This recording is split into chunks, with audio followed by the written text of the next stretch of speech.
মাসাকে জায়গা কিনছিলাম, সেটা বাউন্ডারিটা করে দিয়ে গেলাম। আমার বাউন্ডারির এই হালের অবস্থা কে করছে?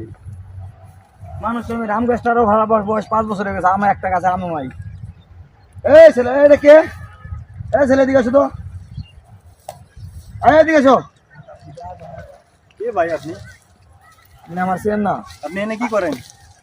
আমি তো এখানে 6 মাস যাবত আগে আমি এই বাউন্ডারিটা করে দিয়ে গেছি। তোমরা এই ছেলে ফেলে মিলে এগুলো করছো কেন?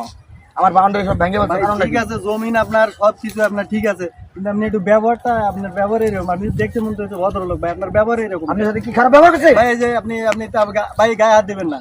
আপনি কেউ ভাই বলতে আমারই কথা, টাকা আমার, সম্পত্তি আমার, আপনি কেন বড় ভাই এদিকে কেন বড় ভাই এরকম বলতেন? কারণটা কি? আমার সমস্যাটা কি? এই কি হয়েছে? এই কি হয়েছে? ভাই ইনি আমার মারতাছে হুদায় এনে বলে এই সেই ছেলেটা আমার সাথে অভদ্রতা করতেছে এবং যে আমার বাউন্ডারি ভেঙে ফেলছে। আম গাছে একটা আমও নাই।